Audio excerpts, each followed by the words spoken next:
Selamat pagi dan salam bahagia untuk kita semua, Bapak Ibu guru hebat. Selamat pagi.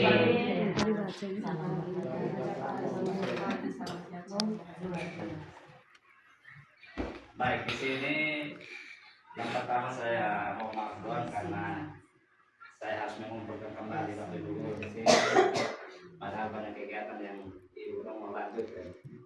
Yang berikut di sini materi yang saya mau sampaikan tentang diseminasi budaya positif yang tadi ada hubungannya juga dengan yang Mama Kepala sampaikan tadi. Jadi ada beberapa agenda yang nanti kita akan bahas, mungkin kita memakan waktu 1 jam saja, tidak terlalu lama.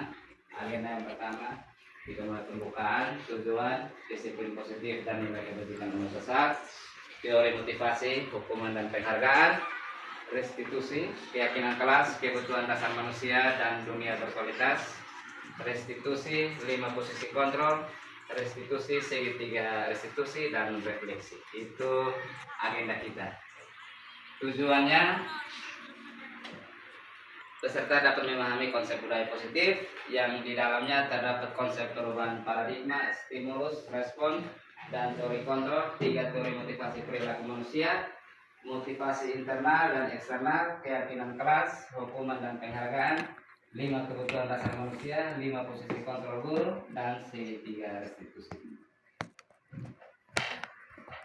Sebelum kita masuk ke yang pertama, disiplin positif dan nilai-nilai kebajikan universal, ada satu kegiatan yang ada pada slide ini, kegiatan kepala tangan berupa suatu permainan. Sebelum kita masuk ke situ, saya mengajak kita semua untuk kita speaking dulu, untuk kita buat kita punya pikiran-pikiran yang tadi mau di rumah mau ini supaya kita bisa bergabung kembali sini. Oke.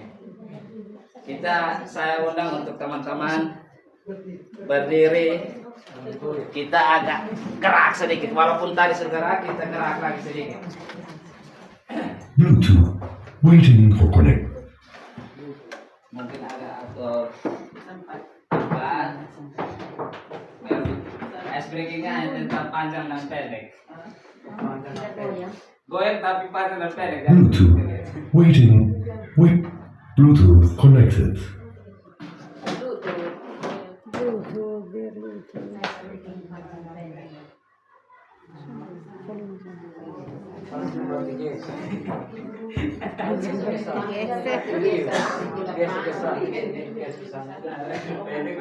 Bluetooth, waiting for connection. Bluetooth connected.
Oke, kita tepuk tangan dulu.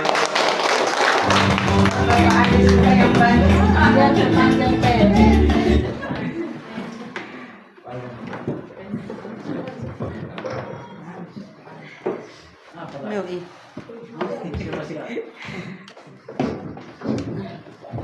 Masih ada yang berikut bagus nih. Bluetooth. Waiting. Bluetooth connected. Oke. Yang berikut kita masuk ke kegiatan kepalan tangan. Di sini saya meminta kesediaan 2 orang. Satunya bertugas sebagai A dan satunya bertugas sebagai B. Di sini kita akan diminta untuk menyolek sebuah kertas, terus tulis hal yang paling berharga dan ditaruh di dalam dia punya telapak tangan dan digenggam. Sedangkan yang satu bertugasnya untuk bagaimana caranya untuk memakai, mengancam, menghardik, merayu, menyuap apa saja agar yang si A, yang bertugas sebagai si A yang kepalkan dia pun tangan itu, dia bisa buka dia pun tangan. Jadi saya minta untuk 2 orang kita masuk dalam babak ini. Satu bertugas sebagai tim A, tugasnya dia ambil satu kertas kecil, tulis apa yang paling berharga itu menurut dia, ditaruh dalam dia punya kepalan tangan ini, dia kepal. Sedangkan yang satu itu dia punya tugas memakai segala cara untuk dia rayu bagaimana supaya yang bertugas sebagai A itu buka dia punya kepalan tangan. Saya minta kesediaan 2 orang. Siapa dan siapa yang sebagai petugas A yang pegang itu, sedangkan siapa yang bertugas sebagai yang barang yang berharga terserah mau apa saja. Mami yang bagian B. Tadi di sini yang bagian B itu bisa membujuk, mengancam, menghardik, merayu, menyuap apa saja. Siapa yang mana silakan apa saja.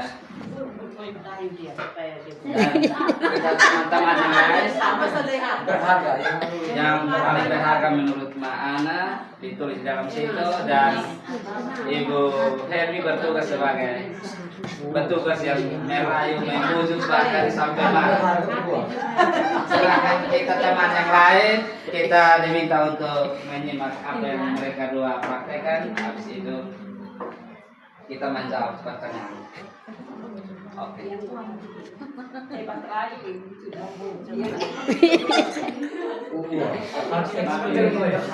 Melayu Main pakai drum. Saya suruh ini kepalkan. Kalau sayangku, apa kabar dirimu? Baik.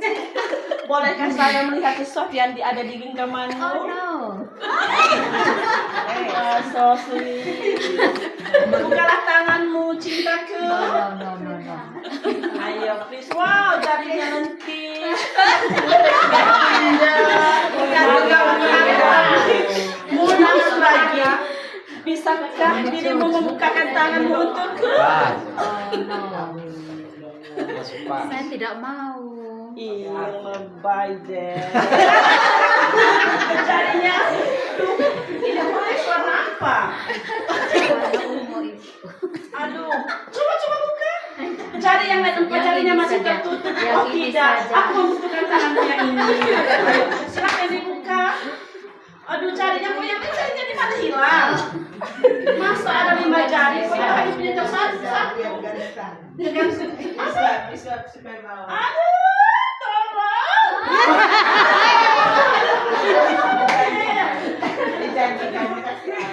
Saya akan memberikan 10 pemuda untukmu. Sebuah jari menantu milikku. Akan kuguncangkan dunia bila engkau membukakan tangan untukku. Ayo, yang pintar. Coba. Buka. Sudah selesai. Oke, baik. Tepuk tangan dulu untuk jadi baik, mungkin kita bisa lihat apa yang terjadi. Yang terjadi, Ibu Ana tidak membuka telapak tangannya. Oke. Mari kita lihat apakah Anda atau Ibu Ana. Anda membuka kepalan tangan Anda mengapa? Apa alasannya Anda atau untuk membuka kepalan tangan? Kalau membuka kenapa? Kalau menutup kenapa? Menurut teman-teman dari kejadian yang tadi itu, ini dari hasil yang kita lihat tadi, kenapa Ibu Ana tidak membuka tangannya?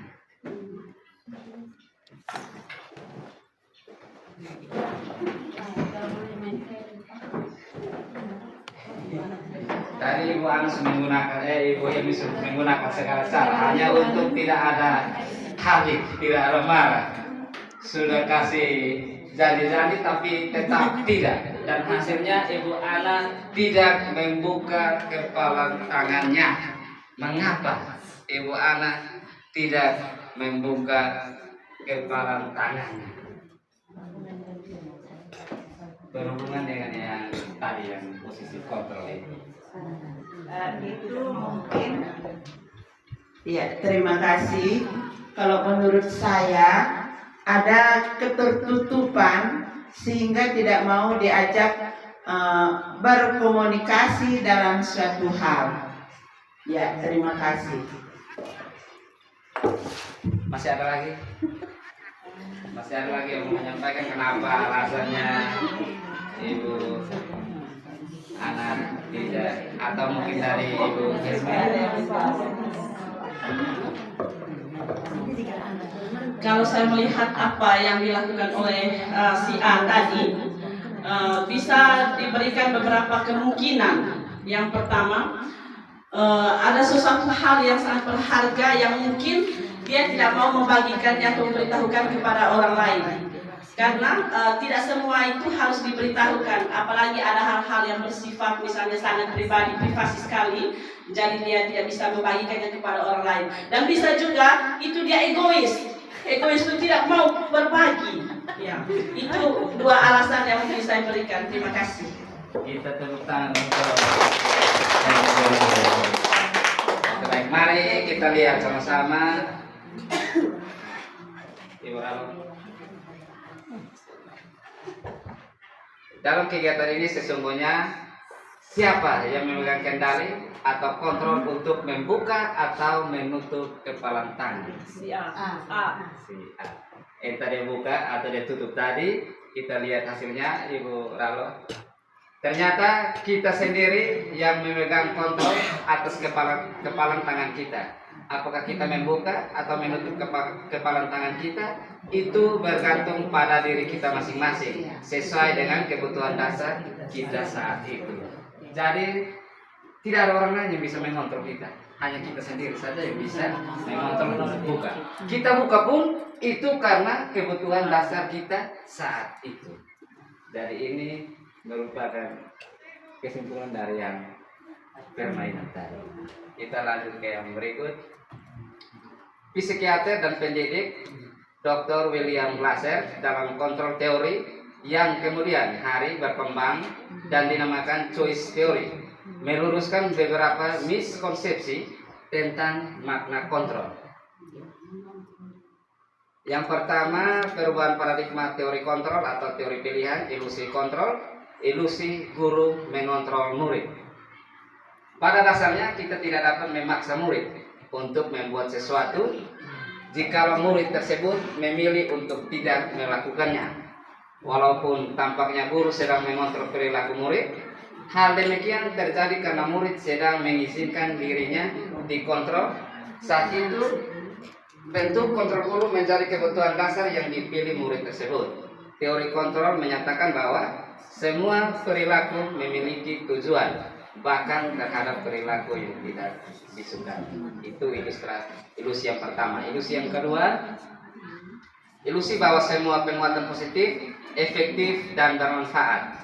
Penguatan positif atau bujukan adalah bentuk-bentuk kontrol segala usaha untuk mempengaruhi murid agar mengulangi suatu perilaku tertentu adalah suatu usaha untuk mengontrol murid tersebut dalam jangka waktu tertentu. Kemungkinan murid tersebut akan menyadarinya dan mencoba untuk menolak bujukan kita, atau bisa jadi murid tersebut menjadi tergantung pada pendapat sang guru untuk berusaha. Pada ilusi yang ketiga, ilusi bahwa kritik dan membuat orang merasa bersalah dapat menguatkan karakter. Menggunakan kritik dan rasa bersalah untuk mengontrol murid menuju pada identitas gagal, mereka belajar untuk merasa buruk tentang diri mereka.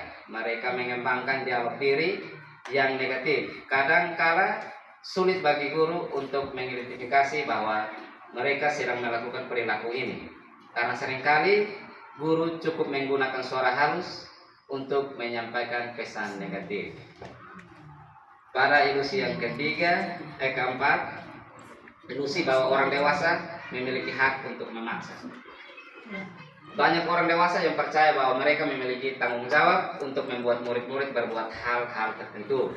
Apapun yang dilakukan dapat diterima selama ada sebuah kemajuan berdasarkan sebuah pengukuran kinerja. Pada saat itu pula, orang dewasa akan menyadari bahwa perilaku memaksa tidak akan efektif untuk jangka waktu panjang, dan sebuah hubungan permusuhan akan terbentuk. Kita lihat perubahan paradigma stimulus respon teori kontrol, teori pilihan. Siapa sesungguhnya yang memiliki kontrol? Di sini stimulus responnya, kita mencoba mengubah orang agar berpandangan sama dengan kita. Teori kontrolnya, kita berusaha memahami pandangan orang lain tentang dunia. Yang berikut, perilaku buruk dilihat sebagai suatu kesalahan. Teori kontrolnya, semua perilaku memiliki tujuan. Yang berikut, orang lain bisa mengontrol saya. Teori kontrolnya, hanya Anda yang bisa mengontrol diri Anda. Yang berikut, saya bisa mengontrol orang lain. Teori kontrolnya, Anda tidak bisa mengontrol orang lain. Pemaksaan ada pada saat bujukan gagal. Teori kontrolnya, kolaborasi dan konsensus menciptakan pilihan-pilihan baru. Dan yang terakhir, model berpikir menang kalah. Teori kontrolnya, model berpikir menang.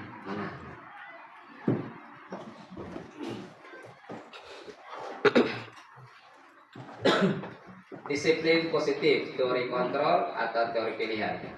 Ini lebih diperjelas lagi. Kita lihat yang di sana. Anda tidak bisa mengontrol orang lain, hanya Anda yang bisa mengontrol diri Anda.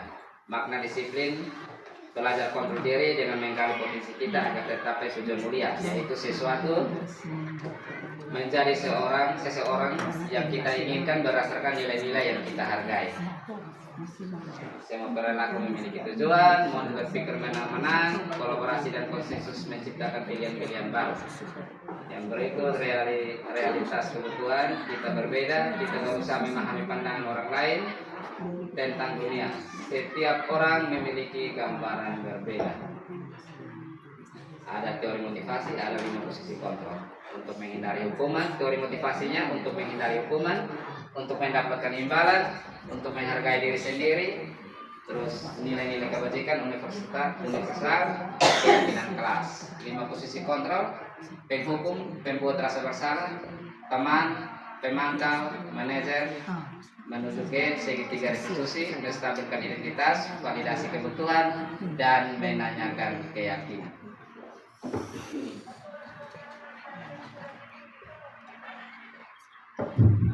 Dalam rangka menciptakan lingkungan positif, salah satu strategi yang perlu kita tinjau kembali adalah penerapan disiplin di sekolah kita. Apakah di sekolah kita telah efektif? Apakah masih perlu ditinjau kembali?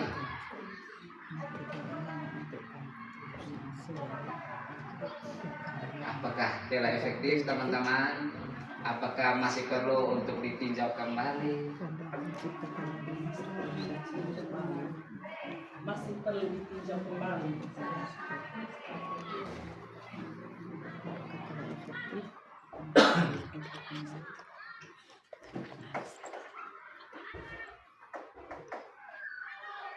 Oke, dari Ibu Heni.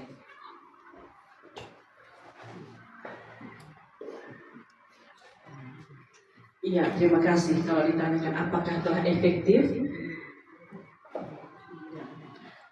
kalau kita lihat kenyataan real belum efektif dan dia memang harus perlu ditinjau kembali.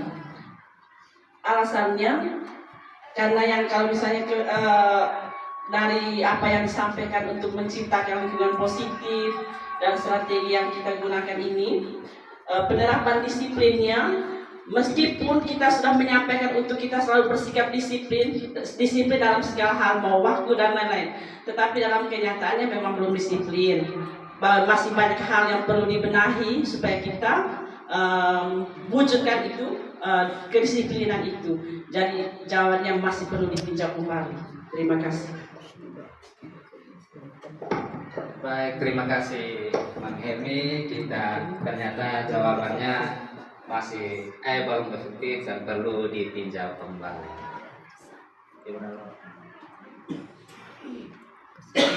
Apa sesungguhnya arti dari disiplin itu sendiri? Apa kaitannya dengan nilai-nilai kewajiban? Dan sebelum kita masuk ke yang disiplin ini, kita cari tahu dulu apa sesungguhnya arti dari disiplin itu sendiri dan apa kaitannya dengan nilai-nilai kewajiban.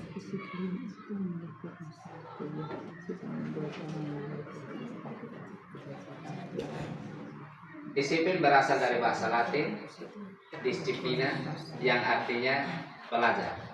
Makna asal dari kata ini berkonotasi dengan disiplin diri dari murid-murid Socrates dan Plato. Disiplin diri membuat orang menggali potensinya menuju sebuah tujuan, apa yang dia hargai. Namun dalam budaya kita, makna kita disiplin telah berubah menjadi sesuatu yang dilakukan seseorang pada orang lain untuk mendapatkan kepatuhan.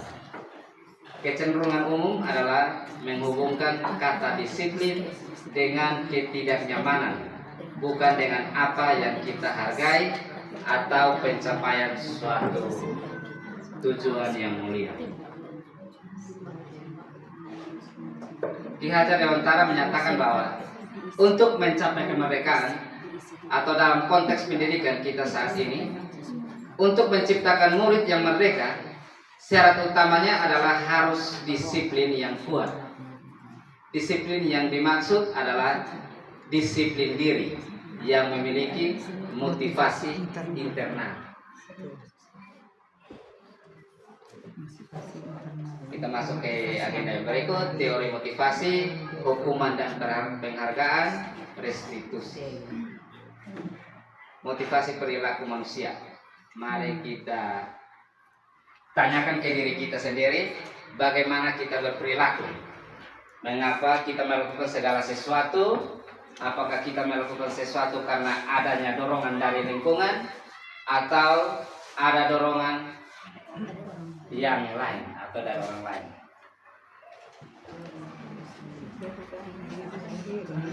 Kita kembali melihat kita ini, apakah selama ini motivasi yang kita buat itu apakah dari kita punya diri ataukah motivasi dari luar?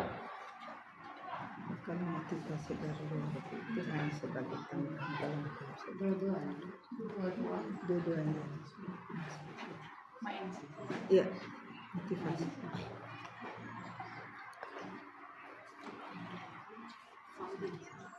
Baik, terima kasih. Menurut saya itu motivasi dari dalam diri sendiri itu yang betul. Sedangkan motivasi berasal dari dorongan orang lain itu sebagai pelengkap.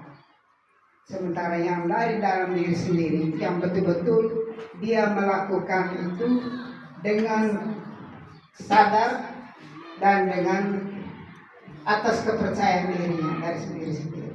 Ya. Baik, kita tepuk tangan untuk Mak Ensi.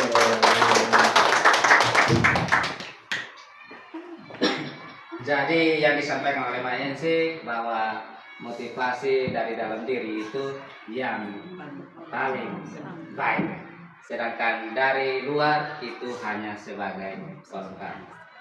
Terkadang kita melakukan sesuatu karena kita menghindari rasa sakit atau ketidaknyamanan. Terkadang kita juga melakukan sesuatu untuk mendapatkan apa yang kita mau. Kita bisa lihat di sini teori motivasi perilaku manusia untuk menghindari ketidaknyamanan. Motivasi untuk menghindari ketidaknyamanan. Apa yang akan terjadi apabila saya tidak melakukannya? Ini termasuk motivasi eksternal. Itu contohnya siswa yang kalau siswa dia datang tidak terlambat itu tujuannya hanya untuk menghindari hukuman. Kalau ketidaknyamanan itu contohnya kayak kita guru, kita buat tidak terlambat itu supaya kita jangan ditegur oleh kepala sekolah, itu contohnya seperti itu. Itu motivasi eksternal. Sekarang kita masuk yang kedua, untuk mendapatkan imbalan dari orang lain. Apa yang akan saya dapatkan apabila saya melakukannya? Ini yang berupa, contohnya kalau guru datang itu dia datang sini itu tujuannya mau dapat penghargaan, mau dapat pujian dari kepala sekolah. Saya visi itu supaya nanti saya sampai sekolah, kepala sekolah pun saya bilang, tepuk tangan untuk ibu. Saya juga. Raro. Kadang saya yang Itu tidak Iya. bertahan lama. Itu juga motivasi eksternal, motivasi dari luar. Yang terakhir, untuk menghargai diri sendiri. Saya akan menjadi orang yang seperti apa bila saya melakukannya. Jadi ini yang motivasi yang kita harapkan ini yang untuk menghargai diri sendiri. Kita melakukan karena memang dari kita pun hati, bukan karena untuk ketidaknyamanan, bukan karena untuk hukuman, bukan karena untuk mendapat penghargaan.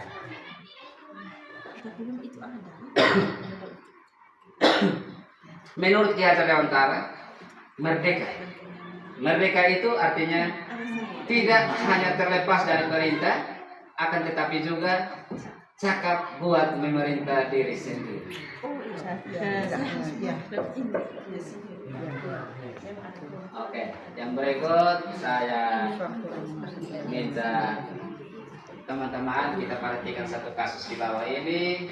Untuk nanti kita akan menjawab beberapa pertanyaan di berikutnya. Nanti saya bacakan. Iva kurang menguasai pelajaran matematika, sehingga pada saat pelajaran tersebut berlangsung, dia lebih banyak berdiam diri atau menggambar di buku pelajarannya. Pada saat guru matematikanya, Pak Seno, menanyakan pertanyaan, Iva menjadi gugup dan tak sengaja menjatuhkan tasnya dari kursi, serta tiba-tiba menjadi gagap pada saat berupaya menjawab. Seluruh kelas pun tertawa melihat perilaku Iva yang berbicara tergagap dan terkejut tersebut. Pak Seno pada saat itu membiarkan teman-teman Iva menertawakan Iva yang tergagap dan malu luar biasa, dan malahan minta Iva untuk maju ke depan dan berdiri di depan kelas sambil menunjuk hidungnya karena tidak bisa menjawab pertanyaan Pak Seno. Kelas semakin gaduh dan anak-anak pun tertawa melihat Iva di depan kelas memegang ujung hidung. Apakah Bapak Ibu setuju atau tidak dengan tindakan Pak Seno? Mengapa? Kita kembali ke slide yang tadi Ibu Raro. Dari kasus ini, apakah Bapak Ibu guru setuju dengan tindakan Pak Seno? Setuju atau tidak? Dan mengapa? Tidak. pembunuhan karakter. Iya. Saya Tidak beri kesempatan untuk Mayurman. Terima Tidak kasih. Jawaban saya, terima kasih banyak. Jawaban saya, tindakan guru tersebut itu tidak boleh dilakukan terhadap anak. Alasannya bahwa itu adalah satu pembunuhan karakter. Yang kedua, bahwa itu satu bentuk bullying yang dilakukan guru terhadap anak. Sementara sekarang kita dituntut untuk stop bullying di lingkungan sekolah dan dimanapun. Terima kasih. Baik, terima kasih Mbak Irma.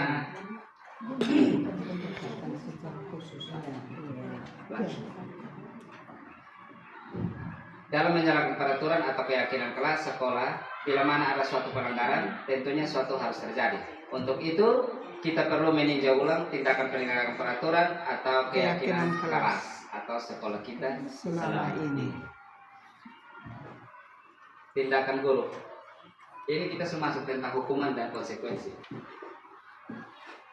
Ada tindakan guru, ada hukuman atau konsekuensi. Kita nanti diminta untuk kita menjawab apakah yang satu ini masuk dalam hukuman atau konsekuensi, yang dua dan seterusnya sampai dengan tiga. Kita sama-sama bersepakat. Saya bacakan yang pertama, tindakan guru yang pertama, mencatat 100 kali di dalam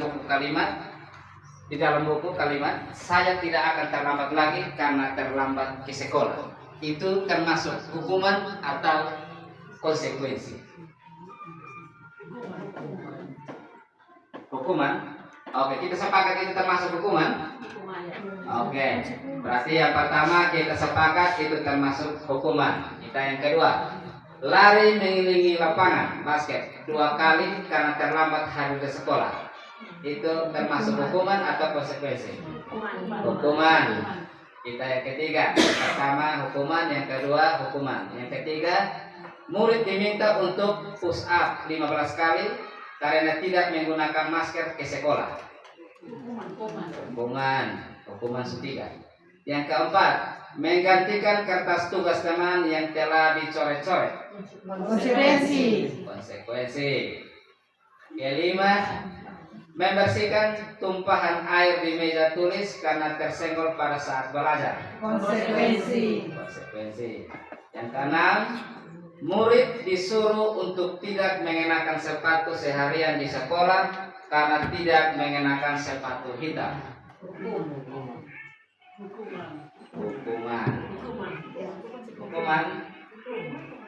Hukuman atau konsekuensi?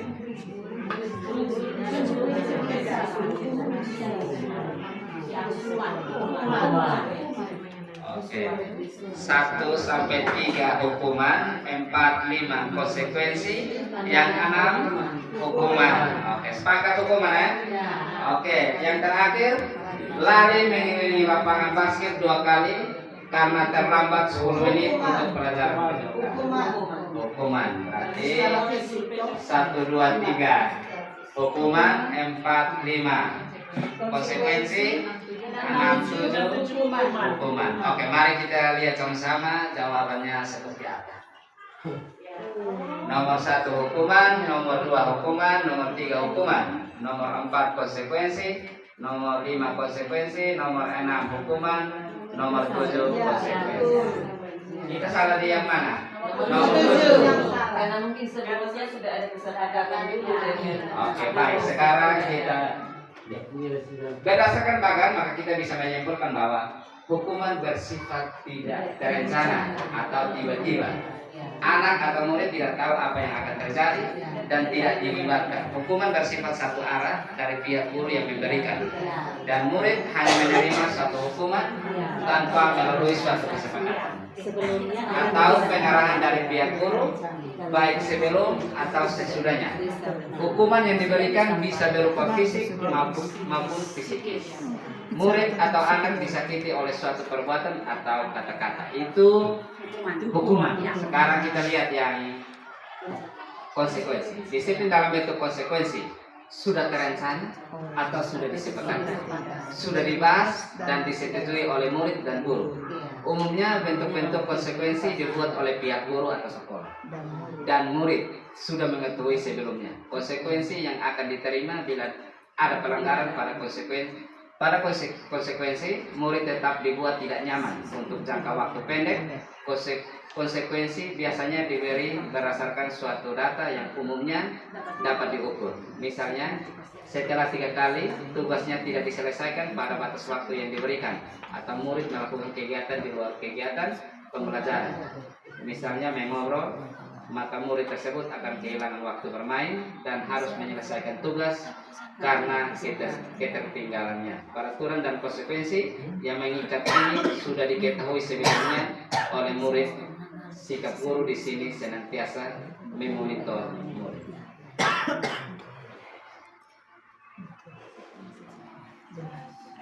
dihukum oleh penghargaan. Karena kita bilang penghargaan itu bukan menjadi hukuman, tapi di sini dia menyatakan dihukum oleh penghargaan. Bahwa penghargaan berlaku sama dengan hukuman. Dalam arti meminta atau membujuk seseorang melakukan sesuatu untuk memenuhi suatu tujuan tertentu dari orang yang meminta atau membujuk. Dorongannya eksternal dan akan ada faktor ketergantungan. Beberapa dampak dari pemberian penghargaan itu menurut Alpiko.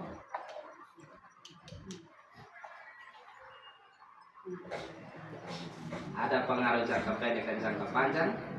Itu tentang hukum.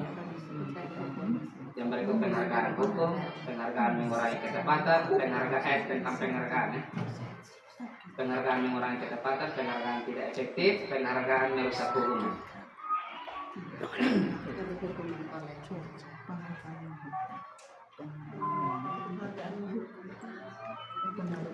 Pengaruh jangka pendek. Penghargaan menurunkan kualitas, penghargaan mematikan kreativitas, penghargaan mengurangi motivasi intrinsik. Jadi ini saya kita kalau kita pakai penghargaan ini dia punya efek ini yang begini. Penghargaan menurunkan kualitas. Karena kita bilang oh kasih dia penghargaan nanti dia semakin. Semakin. Saya kasih contoh misalkan ini di saat kita ujian dan kita terima raport itu nanti ada dapat ini hadiah. Dan di saat itu dia juara dan dia dapat hadiah. Tetapi nanti pada berikutnya dia tidak juara, itu menjadi hukuman bagi dia. Jadi karena kita berpikir bahwa ini motivasi yang luar biasa, padahal sebenarnya itu menjadi hukuman bagi dia. Kita mulai dari yang pengaruh jangka pendek dan jangka panjang dulu.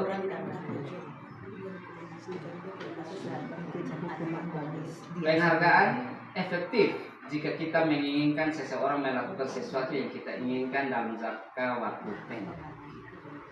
Kalau dalam jangka waktu pendek itu efektif, tapi kalau dalam waktu jangka panjang itu tidak efektif. Jika kita menggunakan penghargaan lagi dan lagi, maka orang tersebut akan bergantung pada penghargaan yang diberikan, serta kehilangan motivasi dari dalam. Jika kita mendapatkan penghargaan untuk melakukan sesuatu yang baik, maka selain kita senantiasa berharap mendapatkan penghargaan tersebut lagi, kita pun menjadi tidak menyadari tindakan baik yang kita lakukan. Itu pengaruh jangka pendek dan jangka panjang. Yang berikut penghargaan tidak efektif. Suatu penghargaan adalah suatu benda atau peristiwa yang diinginkan, yang dibuat dengan persyaratan. Hanya jika Anda melakukan hal ini, maka Anda akan mendapatkan penghargaan yang diinginkan. Jika saya mengharapkan suatu penghargaan dan tidak mendapatkannya, maka saya akan kecewa dan berkecil hati. Serta kemungkinan lain kali, saya tidak akan berusaha sekeras sebelumnya. Contohnya misalkan ini tahun dia dapat hadiah ini, hadiah yang besar, tahun berikut lagi misalkan hilang atau hadiah kecil, akhirnya dia tidak mau berusaha lagi. Jika kita memberikan seseorang suatu penghargaan untuk melakukan sesuatu, maka kita harus terus-menerus memberikan penghargaan itu. Jika kita ingin orang tersebut meneruskan perilaku yang kita inginkan. Orang yang berusaha berhenti merokok atau orang yang berusaha diet, menguruskan badan bila diberikan penghargaan, hampir pasti tidak berhasil. Kita masuk yang ketiga, penghargaan merusak hubungan. Ketika seseorang diberi penghargaan atau dipuji di depan orang banyak, maka yang lain akan merasa iri dan sebagian dari mereka akan tidak menyukai orang yang diberikan penghargaan tersebut. Ini banyak kita alami dalam kelas. Kita kasih tepuk tangan di orang yang sama, terus nanti yang lain dia terus. Kan dia tidak berusaha. Yang lain tidak pernah berusaha. Jika seseorang guru sering memberikan penghargaan kepada murid-muridnya, besar kemungkinan murid-muridnya termotivasi hanya untuk menyenangkan gurunya. Mereka tidak akan bersikap jujur kepada guru tersebut. Penghargaan menciptakan persaingan di dalam kelas dan persaingan menciptakan kecemasan. Ini juga nampak pada keseharian kita dalam kelas. Yang penghargaan menciptakan persaingan di dalam kelas. Yang berikut, mereka yang percaya bahwa mereka tidak memiliki kesempatan untuk mendapatkan penghargaan akan berhenti mencoba. Ini yang penghargaan merusak hukum. Yang berikut ada penghargaan yang mengurangi kecepatan,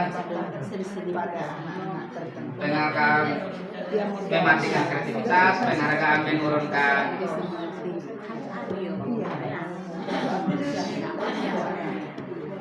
menurunkan kualitas, keenam penghargaan mematikan kreativitas, dan penghargaan menghukum. Ini yang penghargaan menghukum mereka yang tidak mendapatkan penghargaan. Misalnya dalam sistem ranking, ini yang tadi saya kasih contoh, mereka yang mendapatkan ranking kedua akan merasa paling dihukum. Ini yang penghargaan menghukum. Penghargaan menghukum mereka tidak mendapat penghargaan. Misalnya dalam sistem ranking, mereka yang mendapat ranking kedua akan merasa paling dihukum. Itu yang kedua, belum yang ketiga dengan yang lain. Mereka akan merasa lebih dihukum. Memberikan penghargaan dan hukuman adalah hal yang sama, karena keduanya mencoba mengendalikan perilaku seseorang. Karena orang pada dasarnya tidak suka dikendalikan. Dalam jangka waktu lama, penghargaan akan terlihat sebagai hukuman. Jika suatu penghargaan diharapkan, namun Anda tidak mendapatkannya, Anda akan merasa dihukum. Motivasi dari dalam diri atau intrinsik. Saat seseorang anak belajar untuk pertama kali menggabungkan huruf-huruf dan kata-kata, serta menyadari bahwa ia dapat membaca, timbul pijar di matanya dan sebuah senyuman di wajahnya. Anak tersebut begitu gembira bahwa ia telah mempelajari dan menguasai suatu keterampilan baru. Kesadaran akan kemampuannya bahwa dia sudah dapat membaca sesungguhnya sudah merupakan sebuah kemampuan. Jika kita memberikan penghargaan kepada seseorang anak pada saat dia sedang merasa bangga dengan pencapaiannya sendiri, maka kita akan mengambil kegembiraan yang saat itu sedang dirasakan secara alamiah. Sebelum kita lanjut, mungkin kita lihat soal agak tenang-tenang dulu. Saya mengajak kita untuk kita breaking lagi. Tadi kita senang, kali ini kita bermain sedikit. Permainannya tentang ninja-ninja. Pasti kita semua pernah nonton film ninja, kan? Oke. Kalau ninja itu dia senjata apa ya namanya? Ninja. Samurai. Oke. Kita main ninja-ninja dulu. Saya minta teman-teman untuk kita bangun berdiri. Apa-apa juga kita akan ini permainan ini untuk melatih konsentrasi. Jadi kalau konsentrasi berarti aman, kalau tidak konsentrasi berarti berbau. Kalau tidak konsentrasi berarti berbau terasa. Oke, mungkin agak atas apa? Oke. Mama aja mungkin kursi agak geser sedikit. Permainannya nanti kalau saya bilang ninja, maka Bapak Ibu Guru jawabnya siap. Saya bilang ninja, maka Bapak Ibu Guru jawabnya siap. Kemudian saya bilang samurai depan, maka teman-teman potong ke depan, samurainya ke depan. Kalau saya bilang samurai ke belakang, maka teman-teman berbalik untuk samurai ke belakang. Saya ingatkan kalau ini adalah permainan konsentrasi. Kalau tidak konsentrasi, berbalik. Oke, saya ulang. Kalau saya bilang ninja, maka jawabannya siap.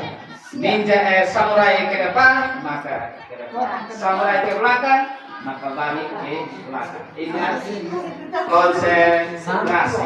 Kita mulai. Siap. Ninja siap. Samurai depan. Samurai depan. Samurai belakang.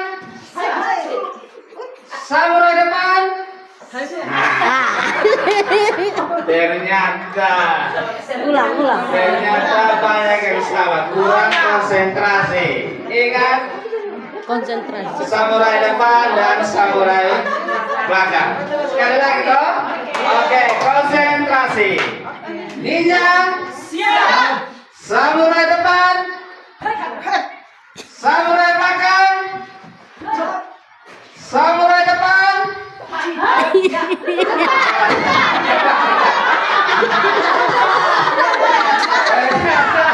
Masih ada yang belum konsentrasi.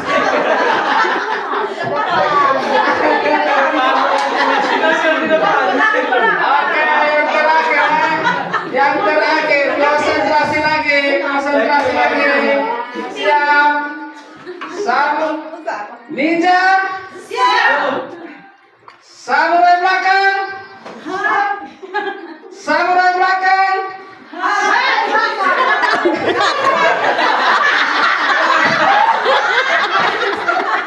Ternyata masih ada yang belum konsentrasi.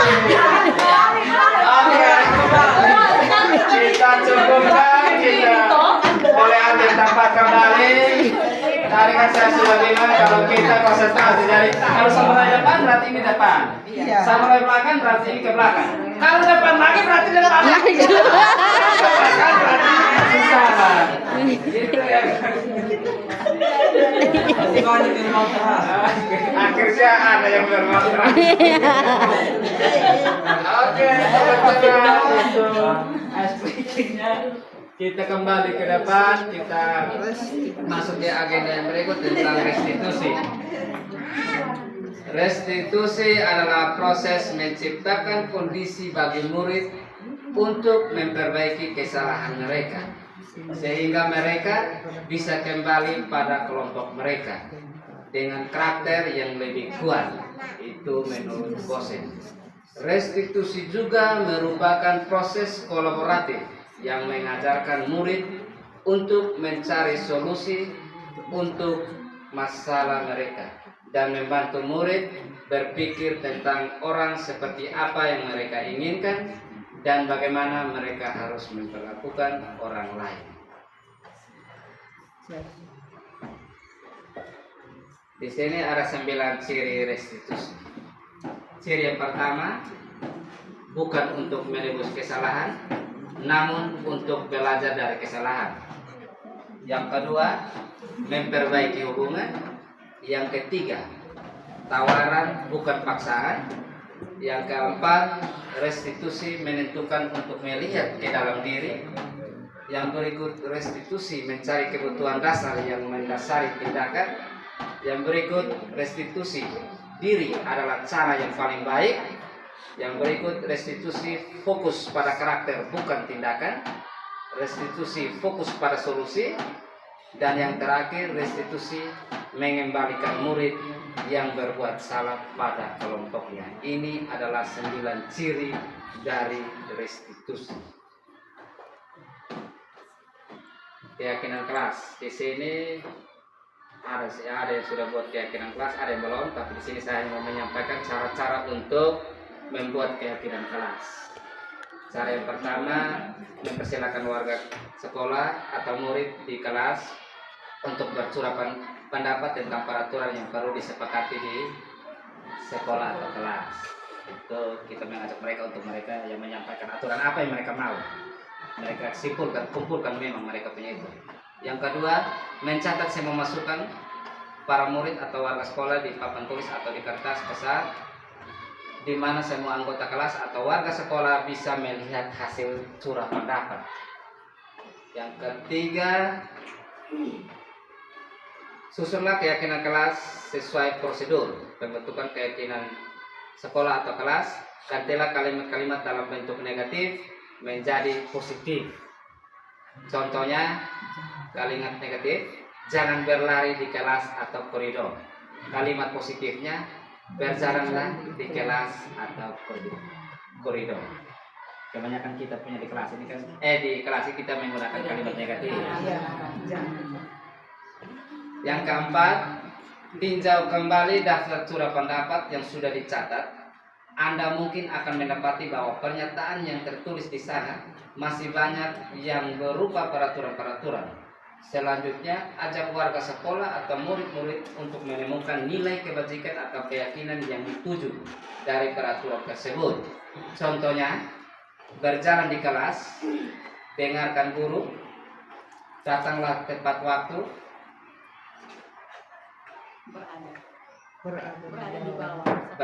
berada di Bawah satu payung. bawah satu payung, yaitu keyakinan untuk saling menghormati. Maksudnya nilainya itu yang saling menghormati atau nilai hormat. Keyakinan inilah yang dimaksud dalam daftar untuk disepakati. Kegiatan ini juga merupakan pendalaman pemahaman bentuk peraturan keyakinan sekolah. Itu salah satu contoh. Contoh yang lain misalkan yang kebersihan kelas itu, dia punya nilai keyakinannya tentang kesehatan. Yang kelima, langkah yang kelima, tinjau ulang keyakinan sekolah atau kelas secara bersama-sama. Seharusnya setelah beberapa peraturan telah disatukan menjadi beberapa keyakinan, maka jumlah butir pernyataan keyakinan akan berkurang. Sebaiknya keyakinan sekolah atau kelas tidak terlalu banyak, bisa berkisar antara 3 sampai 7 prinsip atau keyakinan.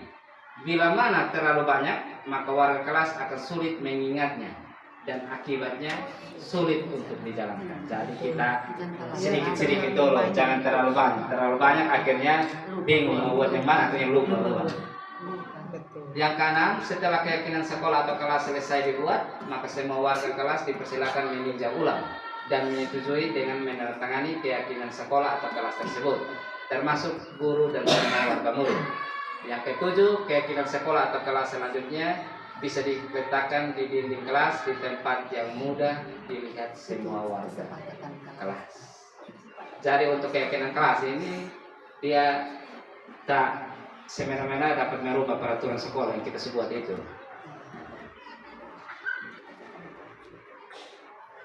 Yang terakhir, yang berikut kebutuhan dasar manusia. Di sini ada 5 kebutuhan dasar manusia. Yang pertama, kebutuhan akan kasih sayang dan rasa diterima. Yang berikut ada kesenangan, ada bertahan hidup, ada kebebasan, dan ada pemasangan. Ini kebutuhan dasar manusia.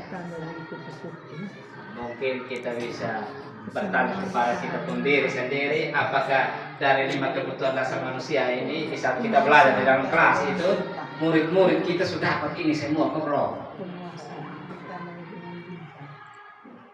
Murid sudah apa kasih sayang, bro? Kita menuju yang berikut. Yang berikut 5 posisi kontrol. Ini yang agak seru, nanti kita lihat di video. 5 posisi kontrol. Diane Gosen dalam bukunya Restructuring Full Discipline mengemukakan bahwa guru perlu meninjau kembali penerapan disiplin di dalam ruang-ruang kelas mereka selama ini. Apakah tidak efektif? Apakah berpusat, memerdekakan, dan memandirikan murid? Bagaimana dan mengapa? Melalui serangkaian riset dan berdasarkan pada teori kontrol Dr. William Glasser, Gosen berkesimpulan ada 5 posisi kontrol yang diterapkan seseorang guru, orang tua, ataupun atasan dalam melakukan kontrol. Kelima posisi kontrol tersebut adalah penghukum, pembuat rasa bersalah, teman, pemantau, dan manajer. Ini yang perlu kita lihat baik-baik. Karena kita bisa lihat kita ada di posisi yang mana.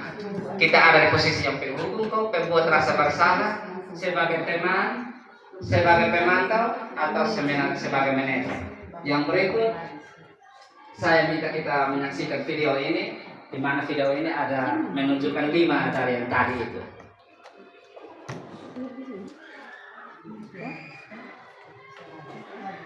Bluetooth. Waiting. Bluetooth connected.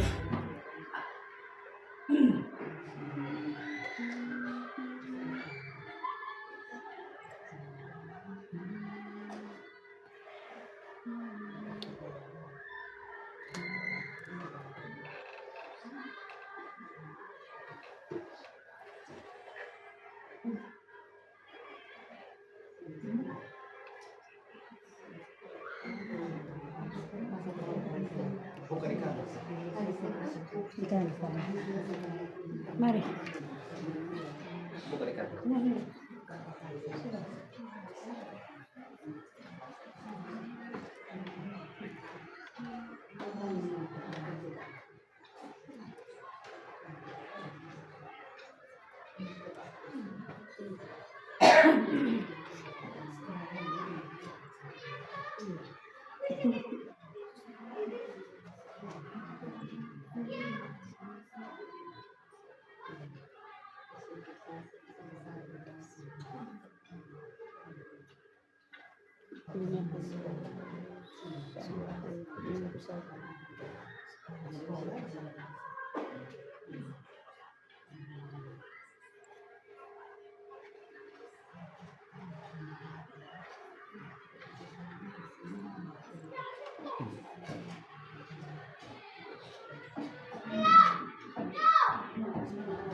Bluetooth. Waiting for. Bluetooth connected.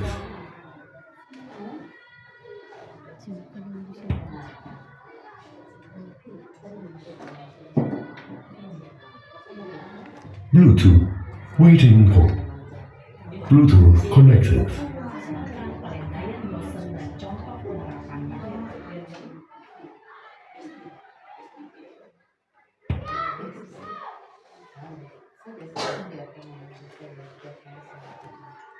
Bluetooth. Waiting for connection. Wait. Bluetooth connected. 5 posisi kontrol dalam restitusi adalah proses perjalanan seorang pendidik agar dapat mengenali dirinya. Pada video kali ini, kita akan membahas tentang 5 posisi kontrol yang dikembangkan oleh Diane Gosser dan contoh penerapannya.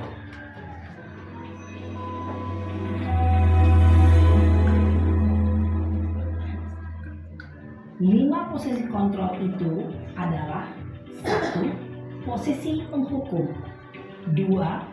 Posisi pembuat merasa bersalah. 3. Posisi teman. 4. Posisi pemantau atau monitor. Dan 5. Posisi manajer. Untuk lebih memahami kelima posisi tersebut, mari kita saksikan kasus Naren yang terlambat hadir 20 menit di sekolah dan melihat bagaimana kelima posisi kontrol dalam menghadapi masalah tersebut.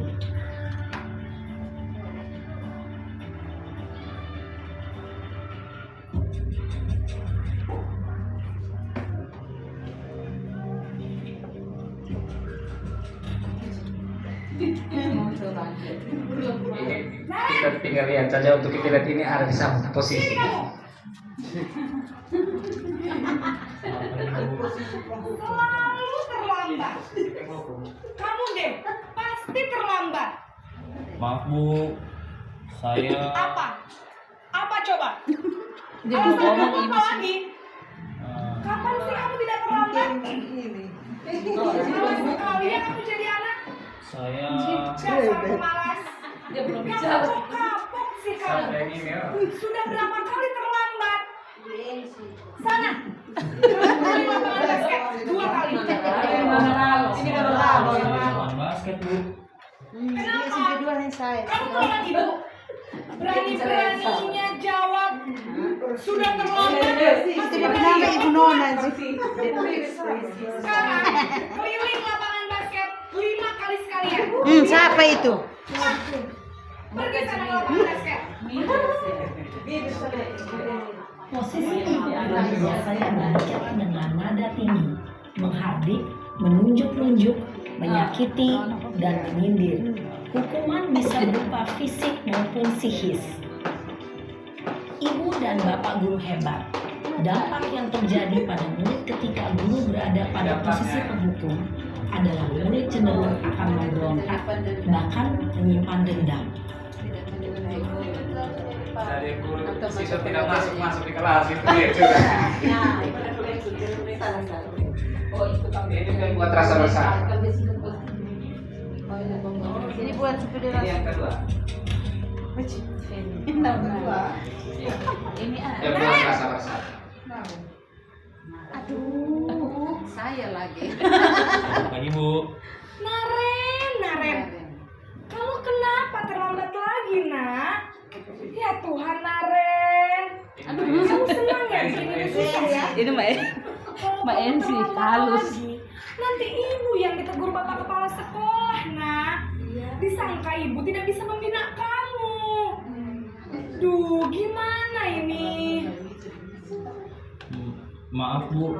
Duh, Gusti Naren. Kamu suka ya kalau ibu ditegur bapak kepala sekolah? Terus, sekarang ibu harus tulis apa yang di buku absen? Ini kamu sudah sering terlambat loh. Ibu harus apa coba? Maaf Bu. Maaf sekali. Ya sudah, lain kali jangan bikin ibu susah lagi ya nak ya. Ibu tidak akan kuat lagi kalau kamu begini terus. Bisa jantungan kalau ibu ditegur bapak kepala sekolah. Sana cepat kelas. Maaf ya Bu. Maaf sekali. Posisi membuat rasa bersalah berbicara dengan nada tenang, cenderung lembut. Namun kata-kata yang diutarakan membuat murid merasa menjadi orang yang gagal, memandang buruk dirinya sendiri, merasa tidak berharga, dan tidak sanggup membahagiakan orang lain.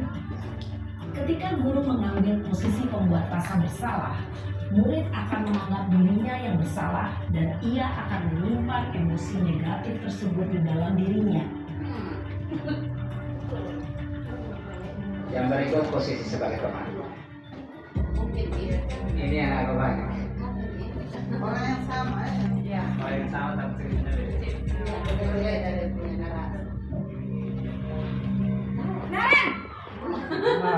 Persis. Selamat pagi Bu. Wah, sudah jam berapa ini nak? Terlambat lagi ya saya. Iya Bu. Habis ibu saya lupa bangunkan saya Bu.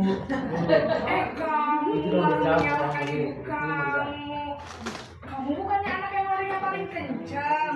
Kok terlambat sih? Iya Bu. Saya memang terlambat bangun tadi.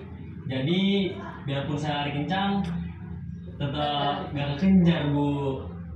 Ya sudah sana. Nanti lain kali larinya lebih kencang lagi ya. Biar gak terlambat lagi. Bikin senang ibu. Demi ibu sana. Bisa lah Bu. Ya sudah sana masuk kelas. Ibu beresin urusan absen kamu. Kamu ini ada-ada saja.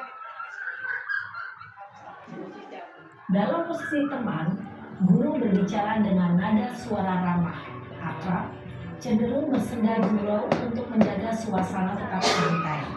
Murid akan merasa senang, aman, dan akrab dengan guru. Identitas yang tercipta adalah identitas sukses atau berhasil. Namun, perlu diingat, karena ini masih golongan eksternal, maka ada faktor ketergantungan dari murid kepada orang tertentu. Di sini guru absennya, sehingga di lain waktu murid bisa berperilaku baik, namun hanya kepada orang-orang tertentu saja.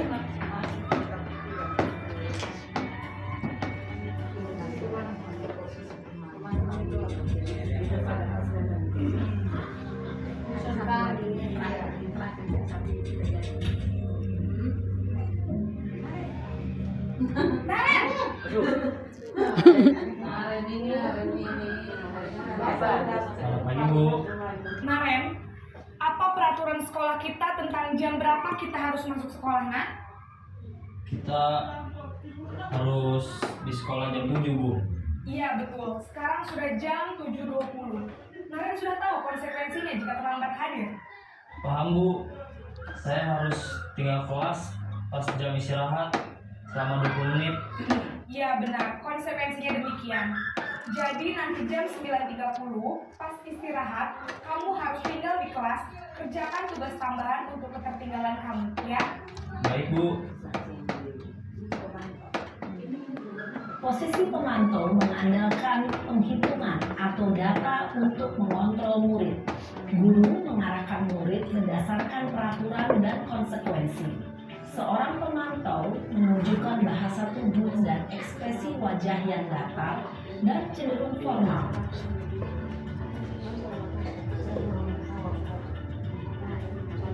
Posisi yang terakhir.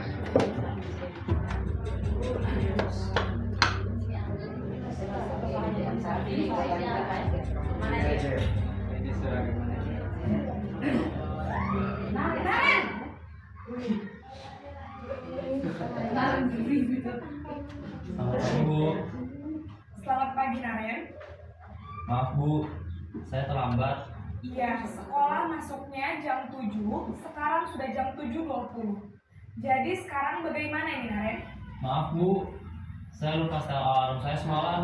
Baiklah, menurut kamu, keyakinan sekolah yang mana yang perlu kamu tingkatkan? Menghargai diri sendiri dan orang lain mungkin ya, Bu. Setuju. Jadi, apakah Naren meyakini prinsip saling menghormati tersebut? Iya, Bu. Saya meyakininya. Apakah Naren bersedia memperbaiki masalah keterlambatan ini? Bersedia, Bu. Bagaimana kamu akan perbaiki masalah keterlambatan ini? Saya akan coba untuk tidak lupa menyetel alarm saya, Bu. Baik, kalau Naren lupa menyetel alarm di rumah, ada orang yang kira-kira bisa bantu mengingatkan tidak? Ada, Bu. Kata saya, Kak Emma. Ada lagi selain Kak Emma? Selain Kak Emma, ada ibu saya. Baik, jadi yang mengingatkan Naren adalah Kak Emma dan ibu ya. Kira-kira akan mulai start alarm kapan nih, Naren? Setelah pulang sekolah, akan segera saya lakukan. Baik, jadi Naren akan setel alarm untuk bangun besok pagi dan akan diingatkan oleh kakak dan ibunda Naren ya. Ada lagi yang mungkin perlu dilakukan, Naren? Agar tidak terlambat bangun lagi. Tidak ada, Bu. Baik, Naren. Terima kasih untuk kerjasama kamu. Sekarang kamu perlu kembali ke kelas untuk belajar. Baik, Bu. Terima kasih. Posisi manajer adalah posisi kontrol yang disarankan untuk membimbing murid memiliki sikap disiplin yang positif, yaitu murid yang mandiri, bertanggung jawab, dan dapat memecahkan masalah. Tujuan dari posisi ini adalah agar murid dapat berefleksi atas tindakannya.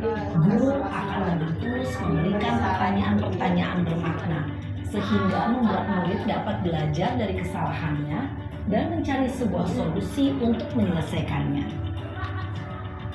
Ibu dan Bapak guru hebat, setelah mengamati adegan kelima posisi kontrol tadi, kira-kira posisi mana yang paling ideal? Posisi mana yang dapat menunjang motivasi intrinsik murid? Ya, tentu posisi manajer. Posisi ini memang posisi ideal yang ingin dituju setiap pendidik. Pada posisi inilah, guru dapat menerapkan disiplin positif yang berpihak pada murid, yang memerdekakan murid. Perjalanan seorang pendidik tentunya tidak mudah untuk sampai pada posisi seorang manajer. Namun, tujuan kita pasti, yaitu menciptakan murid-murid yang mandiri, merdeka, dan bertanggung jawab. Semoga penggambaran 5 posisi kontrol yang telah diperlihatkan ini dapat menjadi ajang refleksi bagi kita semua, agar dapat terus mengasah dan menerapkan disiplin positif yang memerdekakan murid. Mari terus berlatih dan bersemangat. Selamat menerapkan. Salam dan bahagia Ibu dan Bapak guru hebat.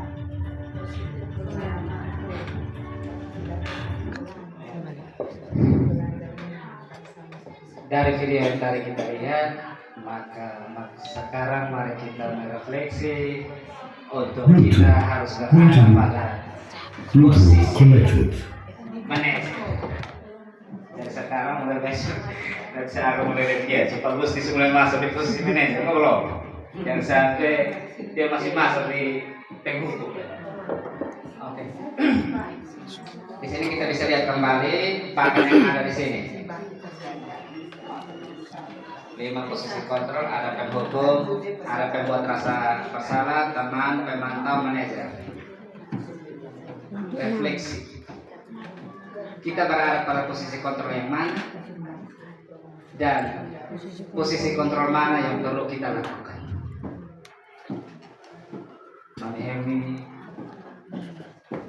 segitiga kita masuk dulu, atau Mama Helmi mungkin mau ada refleksi sedikit tentang yang tadi, tentang refleksi ini. Kita harus berada pada posisi yang mana, terus posisi kontrol mana yang perlu kita lakukan. Yang kelima yang sebagai posisi Mami, kalau ini gimana cerita kembali kalau Mama di mana? Iya, terima kasih. Kalau saya berada di posisi yang cenderung merasa bersalah. Kalau saya pribadi, saya di dalam kelas itu nanti saya tanya, misalnya pertanyaan pertama itu bisa anak-anak datang terlambat atau misalnya sering apa tanpa keterangan, saya tanya kenapa. Ada anak-anak yang punya alasan terlambat bangun karena tidak dikasih bangun oleh orang tuanya, dan saya kasih bilang begini, kamu itu harus ingat orang tua itu sudah susah payah bangun pagi pergi jualan di pasar, sampai di pasar barang-barangnya tidak laku, kamu tidak ingat orang tua kah? Saya biasa bilang begitu. Kita harus ingat orang tua cari uang ini untuk kita, dan kita itu harus balas mereka itu dengan rajin datang sekolah, rajin belajar, berusaha untuk membuat orang tua bangga dengan kita. Jadi saya lebih banyak memilih itu posisi di rasa bersalah, membuat rasa bersalah itu yang saya buat selama ini. Jadi mungkin untuk posisi kontrol mana yang perlu kita lakukan, ya di nomor 5 ya, yang posisi manajer itu. Terima kasih. Tepuk tangan untuk Mami Helmi. Luar biasa, ternyata selama ini kita sudah berada pada posisi yang keempat, itu kita tidak berada pada posisi yang kelima. Walaupun ada dalam posisi yang kelima, tapi kita tidak tuntas sampai punya selesai. Kita lanjut ke yang berikut, segitiga restitusi. Dan Ekosen dalam bukunya restitusi ini bahasa Inggris saya kurang ini dan bisa dilihat. Telah merancang sebuah tahapan untuk memudahkan para guru dan orang tua dalam melakukan proses untuk menyiapkan anaknya untuk melakukan restitusi, bernama segitiga restitusi. Oke, kita lihat videonya.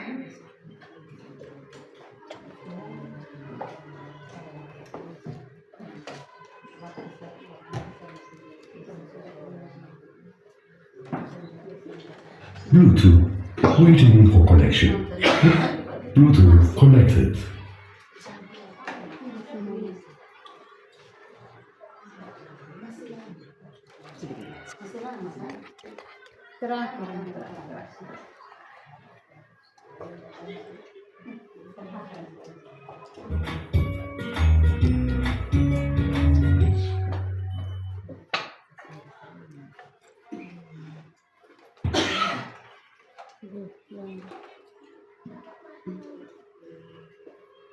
Bluetooth. Wait. Bluetooth connected. Yang dikenal dengan nama restitusi.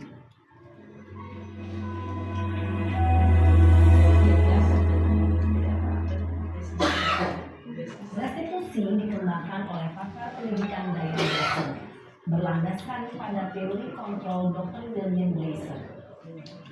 Segitiga restitusi adalah suatu proses dialog yang dijalankan oleh guru atau orang tua agar dapat menghasilkan murid yang mandiri dan bertanggung jawab. Pada saat guru di posisi manajer, aspek yang dikembangkan pada murid adalah motivasi intrinsik, sehingga penanaman nilai-nilai kebajikan dapat tumbuh dan berkembang menjadi suatu kebiasaan positif yang akhirnya membentuk karakter murid. Proses dialog ini terdiri dari 3 langkah yang digambarkan pada ketiga sisi pada segitiga restitusi. Sisi pertama adalah menstabilkan identitas. Sisi yang kedua adalah validasi tindakan yang salah. Dan sisi yang ketiga adalah menanyakan keyakinan. Ibu dan Bapak guru, berikut ini akan ditunjukkan bagaimana seorang guru berada dalam posisi manajer menggunakan penerapan segitiga restitusi.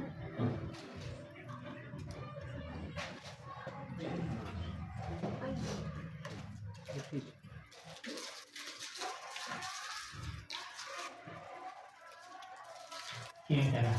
Ya Pak. Sudah lama nggak ketemu Sarah? Kenapa hari ini ada di sini? Kesel Pak, kesel banget. Masa aku dikatain tukang fitnah Pak? Ya aku marah lah. Aku balik ngatain Eka di depan kelas. Kesel banget. Oh begitu. Ya pasti kamu marah dan kesal. Bapak juga akan marah apabila ada yang menegur Bapak seperti itu. Kemudian pada saat itu kamu mau melakukan apa? Ya saya langsung ngatain Eka lah Pak. Kesel banget. Saya bentak-bentak dia depan teman-teman lain. Oh begitu. Pasti kamu melakukan seperti itu karena suatu alasan tertentu bukan? Iyalah, masa saya diam saja Pak? Ya saya bela diri lah. Masa saya dituduh tukang fitnah? Ya wajar lah. Mempertahankan harga diri itu sesuatu yang penting buat kamu. Untung kamu tidak bertindak lebih gegabah lagi. Hanya membentak-bentak. Iya Pak. Untung saya masih bersabar dan hanya membentak saja. Sudah gemes padahal. Saya pasti bela diri lah. Ya pasti ya. Tapi kamu memilih untuk tetap bertahan dan bersabar. Kamu memilih untuk tidak berbuat lebih parah lagi bukan? Iya. Nah, sekarang coba kita lihat lagi tindakan kamu yang bentak-bentak Eka di kelas. Tindakan kamu itu kira-kira sesuai dengan keyakinan kelas atau prinsip kamu tidak? Enggak lah Pak. Capek Pak jadi pengarah. Jadi keyakinan atau prinsip mana yang kurang sesuai dengan keinginan kamu? Ya, saya sebenarnya sangat menghargai orang lain. Mungkin saat itu saya menjadi emosi, jadi tidak menunjukkan sikap itu. Kamu meyakini tidak? Menghargai orang lain itu penting buat kamu. Yakinlah Pak. Iya, setuju. Kita harus saling menghargai. Namun, ada juga keyakinan yang kita sepakati yang perlu kita jalankan apabila kita sedang marah, bukan? Ya, saya bisa lebih proaktif, mulai dengan diri sendiri. Saya bisa jadi lebih sabar, mengambil waktu jeda untuk berpikir mau apa selanjutnya. Kira-kira kamu bersedia memperbaiki masalah ini tidak? Bersedia Pak. Kalau kamu memperbaiki masalah ini, kamu akan menjadi orang seperti apa? Saya akan menjadi orang yang bertanggung jawab kali ya Pak. Dan senantiasa proaktif. Iya. Menurut kamu, bagaimana rasanya menjadi orang seperti itu? Ya nyaman lah, bangga bisa bersabar dan menahan diri. Baiklah kalau begitu. Yuk kita pikirkan bagaimana memperbaiki masalah ini.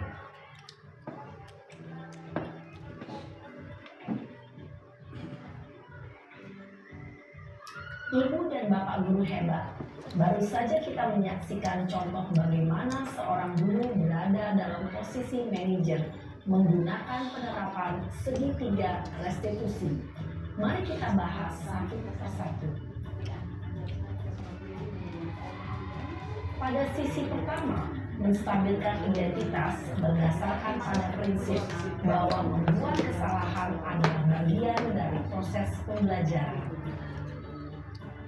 Sisi pertama dari segitiga ini berperan menggeser identitas murid dari identitas gagal ke identitas sukses.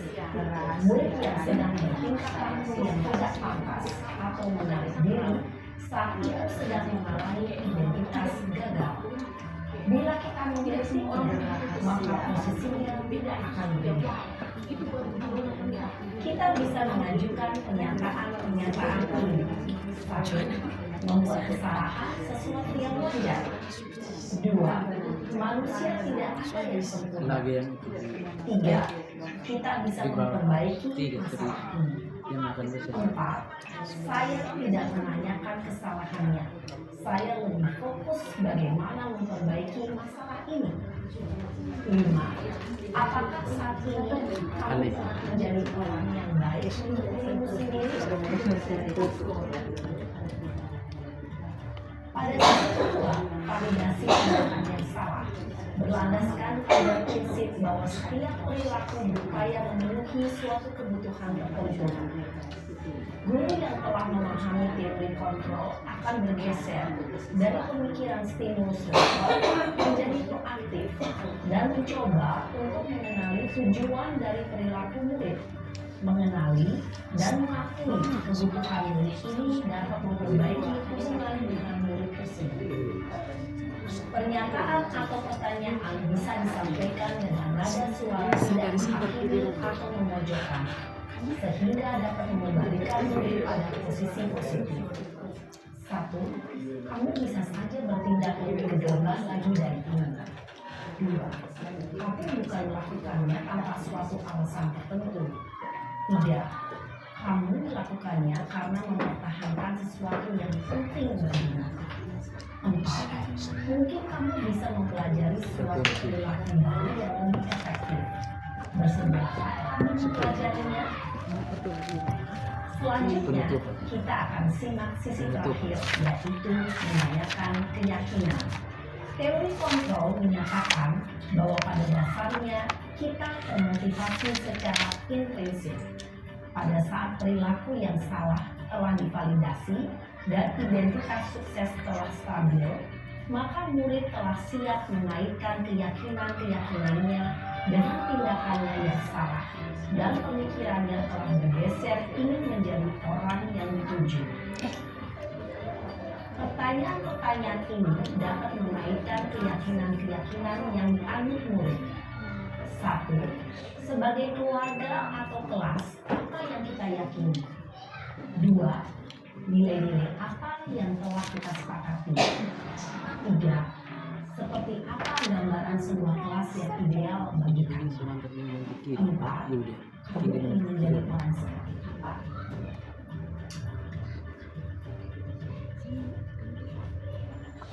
Dalam menerapkan segitiga restitusi, perlu diperhatikan beberapa hal, yaitu 1. Perilaku yang salah perlu dikaitkan dengan nilai-nilai atau keyakinan-keyakinan yang telah disepakati atau dituju. 2.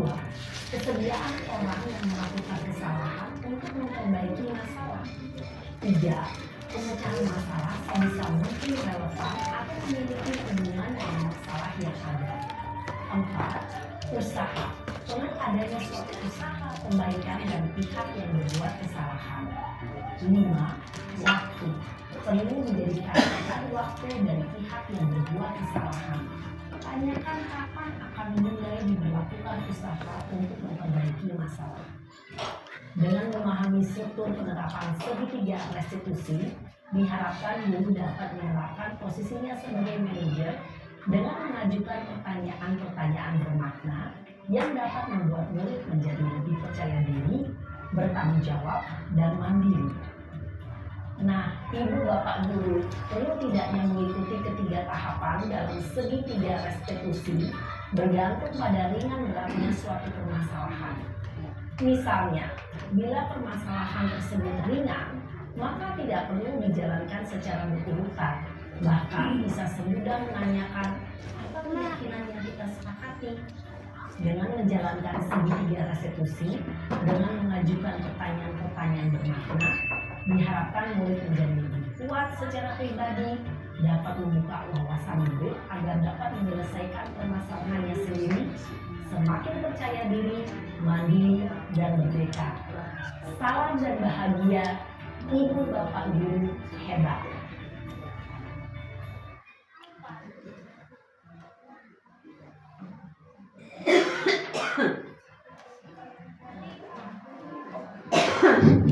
Baik teman-teman, kita sudah lihat video tadi tentang posisi control manager yang kita perlu ambil, yaitu segitiga restitusi. Dari Bluetooth connected. 3 langkah yang kita buat itu, kita bisa merefleksi hal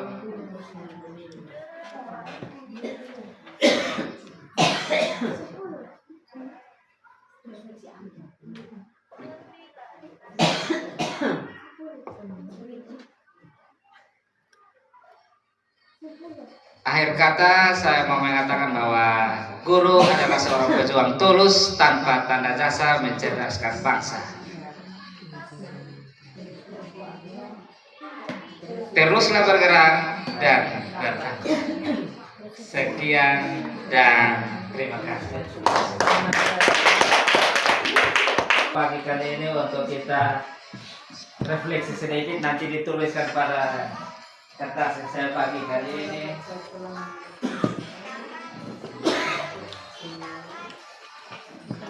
Pelan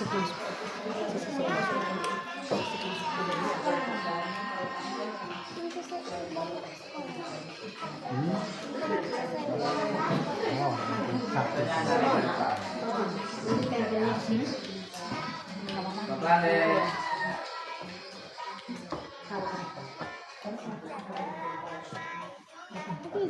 Bahasa Indonesia sudah. Kami 2 kali.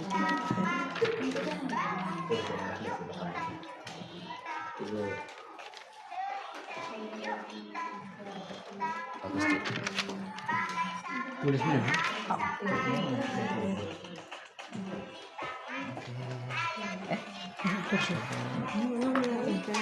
Hal baru apa yang saya dapat dan telah mengubah paradigma saya? Maksudnya yang tadi kita bahas itu hal baru apa yang Bapak Ibu dapat? Atau itu perasaan apa yang muncul selama mengikuti kegiatan ini? Boleh dibuat emoticon yang senyum aja.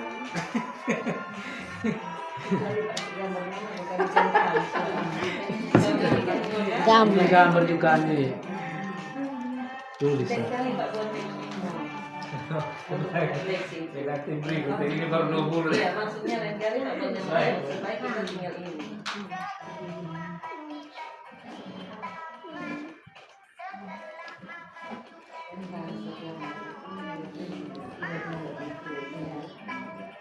Tempel. Ibu selesai telah tempel.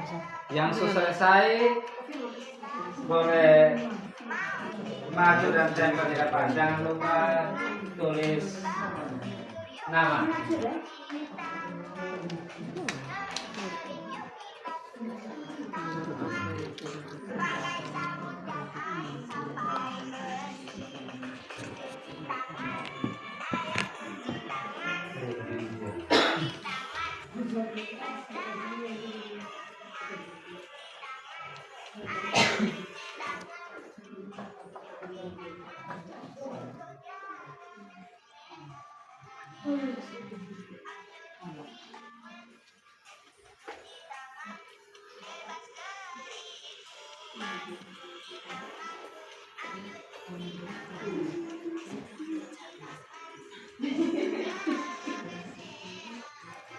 Yang matang.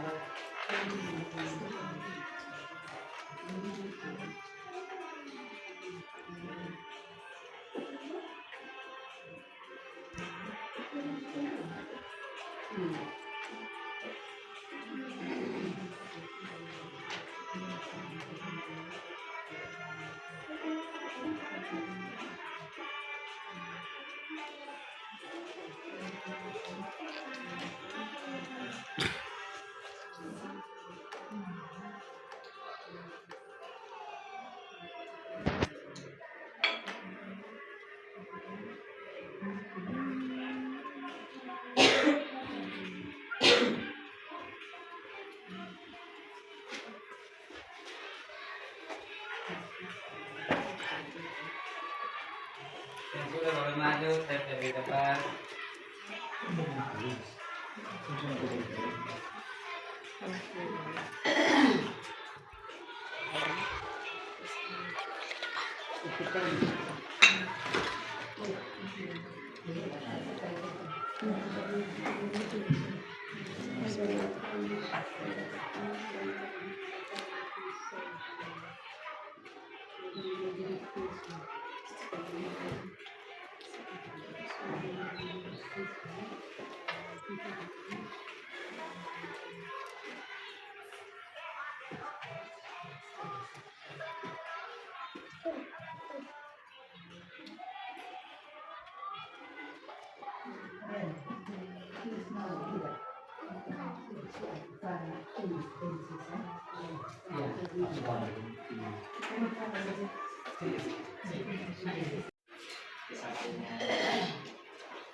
Oke,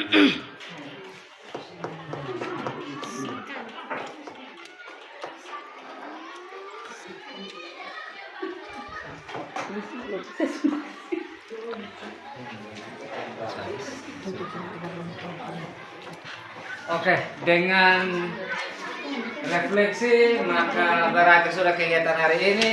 Saya ucapkan terima kasih untuk kita semua. Selamat siang.